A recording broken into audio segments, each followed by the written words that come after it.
is she? Okay. I've got my eye on you. Okay, now, listen very carefully. The very first thing we're going to do, and we've never done this before, so I want you to listen. The very first thing that we're going to do, always, is put the onions in. Now, doesn't it make sense? You need to hear me. Ladies, come on. The very first thing we're going to do is we're going to coat it with the cooking medium. Doesn't that make sense? Because it's the olive oil getting hot that makes the onions get hot. Now remember, what is in onions that makes you cry? Sulfur. Okay? We want to get that sulfur out, but in order to get that sulfur out,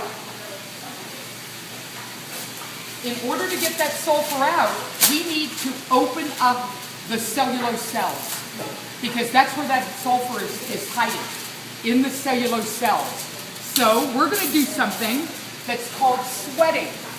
All right, now look at this. Where's some salt, please? Salt on that table back there. Not the sea salt.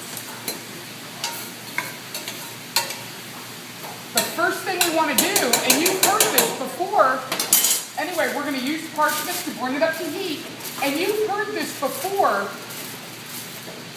We're going to add salt. Have you ever read a recipe where it said saute onions until translucent? Okay, you know why? Because when the onions are translucent, that means that the sulfur is gone. Those cells opened up and the sulfur went away. Now, I've heated it up. Look at that. You can tell it's sweating. Now watch what happens when I add a little bit of salt, which creates osmosis. Wait a second. Oh my God. Look at suddenly all the steam, because that salt opened up the cells and all of that sulfur. Goodbye. Okay, all of that salt made the sulfur go away, or open up the cells. The sulfur is dissipating up into the air. So, goodbye, sulfur. See you another day. Ciao, ciao.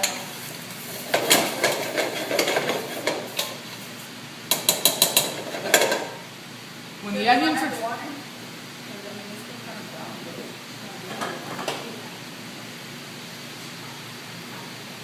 Now, what I'd like to do is we're going to let this sit right here for a minute, and then we're going to strain this into this bowl. Okay, so look at this. The onions have sweated, and once again, this is why we always keep the onions separate when we're mise en place at home. Because the onions you cook till translucent, now we can add this stuff. Why aren't I adding it all together? Huh? Leeks. Get it coated with the cooking medium. Celery, look, the first thing I do is coat it with the cooking medium. Have a nice day. Carrots. Now, why am I waiting to add the garlic? Garlic will burn and turn bitter. Because, no, she's right. Yes, you're right. All of you are right. Because we only cook garlic until aroma, so we wait until right before we add the wet product. Now, I'm telling you something. You know what, darlings? I am giving you the gold. You have no idea, you little pastry chefs who don't give a damn about this. All right? I'm giving you the gold. When you make, and I've kind of referenced this, when you make a brown stock, not a white stock is just raw bones covered with water, mirepoix, have a nice head. A brown stock involves caramelization, right? We want to add a little caramelized flavor to this, since we're not adding bacon. And so we want to add a little caramelized flavor, don't we? So we're going to add, and I just want to say one more thing. This is a very dangerous situation.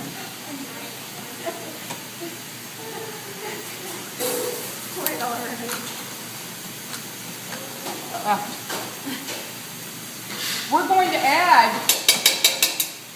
some tomato paste, and this is called pancé. Is this going to be out of test you're ever going to have? No. But I'm just telling you that the caramelization of a tomato product is called pancé.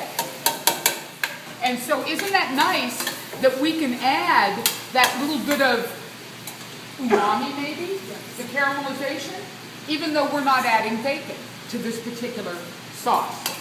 So look at this.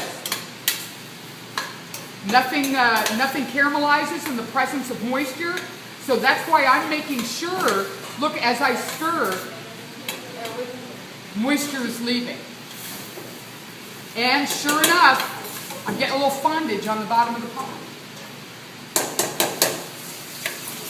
And then when you put the water in there. Now, you don't know this, but you're going to teach the next group how to do this.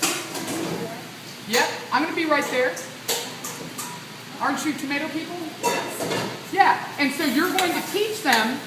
I'm going to show you how to do the bacon. They're going to do their bacon, but you're going to teach them how to pancé. You're going to teach them how to sweat those onions, aren't you? All right, that's the best way that you can learn something is within 24 hours to turn it around and teach it to somebody else. Ah, you see that fond on the bottom of the pot? All right, now we're going to add the garlic. Do you like all this garlic? No. No. Look at this. We make sure the garlic is distributed. Oh yes, I can smell the garlic. And now we're going to add the wet product. What's the first thing we do? This should be a habit with you, is to make sure that it's entirely coated with the cooking medium.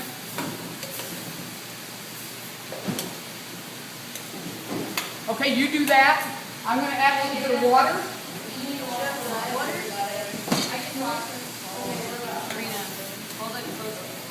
And thank goodness our clarified butter seems to be clarified. If someone wants to take a look at it, see how it's perfectly clarified, and dare I say, we wasted as little butter as humanly possible. Now, this is absolutely gorgeous. Did you see how I did this? A lot of people, when they clarify butter, they touch it too much. They touch it too much. They touch it too much. Okay? I'm just going to turn that off. Have a nice day. Okay? And let me take it off to put it in a safe place so nobody turns it and gets burned. No, now we're going to put that paper cover over it. Here you go. Oops. Let's turn it to the back, because, darling, what do we want now? What's inside those tomatoes? Liquid. So what we want is to sweat it, and we want, believe me, when this heats up, see, it's already happening. Can you see it? The liquid's going to come out of the tomatoes. And so what we want to do, and look at this, if we were to put a lid on this, I'm about to tell you something profound, all right? If we were to put a lid on this, look how much distance there would be between the lid and the product. That's a lot of distance, isn't there? No, no, no. We want it to be covered right on top of the tomatoes for even cooking. Right there. Okay? Now, next group,